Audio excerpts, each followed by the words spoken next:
Hello दोस्त, नमस्कार। अपने यूट्यूब चैनल आप लोग का स्वागत करती हूँ। आप लोग के बीच एक बहुत प्यारा, बहुत सुंदर सोहर गीत लेकर आए हैं। कैसा लगे कमेंट बॉक्स में मेरी राय जरूर बताना दर्शक। बहिनी सीता भरल सागर पानिया तमे घरा छे कहियो। बहिनी सीता भरल सागर पानिया तमे घरा छे कहियो। मेघा छोड़ी देत हमारी डहरिया हो। मेघा तोह देव छोटकी नदिया हो। मेघा तोह देव छोटकी नदिया हो। मेघा उछड़त कूदत पहुँच दुआराई हो। मेघा उछड़त कूदत पहुँच दुआराई हो। सरहज दे तू पानी नदिया हो। सरहज दे तू पानी नदिया हो।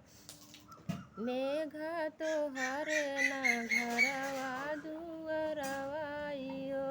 मेघा तोहरे ना घरवा दुआरवाई हो। मेघा उछड़त कूदत लौटी गईलाई हो। मेघा महल दुमहल बनावलाई हो।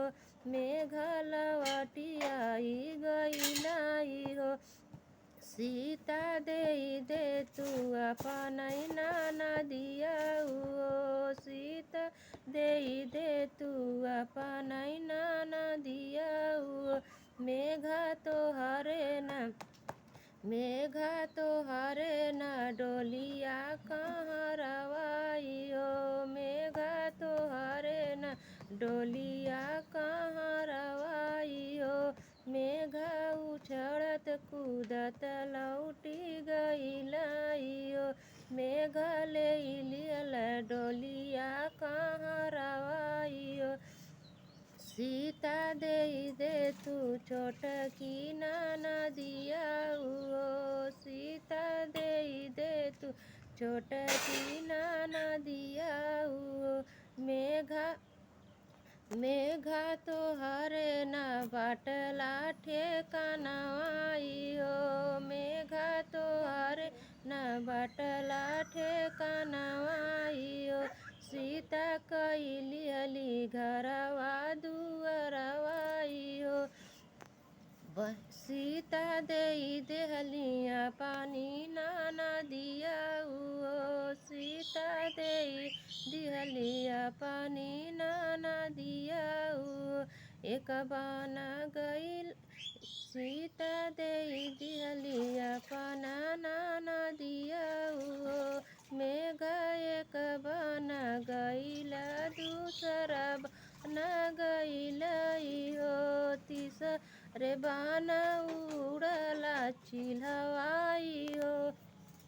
मेघा तीसरे बाना उड़ला चिल्हवाई हो। मेघा टांगा धइले गयल चिल्हवाई हो।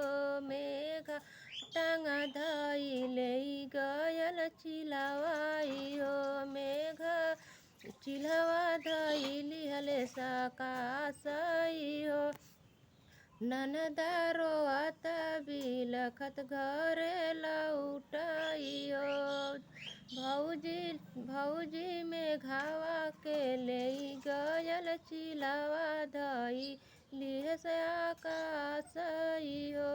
भौजी मेघावा के ले गयल चिल्हवा आकाश धइली हलेसी हो। बहिनी सीता भरल सागर पानिया तमे घरा छे कहियो। बहिनी सीता भरल सागर पानिया तमे घरा छे कहियो। हेलो दोस्त, कैसा लगा सोहर गीत आप लोग को? कमेंट बॉक्स में अपनी राय जरूर बताइए। हमारे चैनल को आप लोग लाइक सब्सक्राइब शेयर जरूर करिए दोस्तों। फिर मिलेंगे अच्छे गाने के साथ।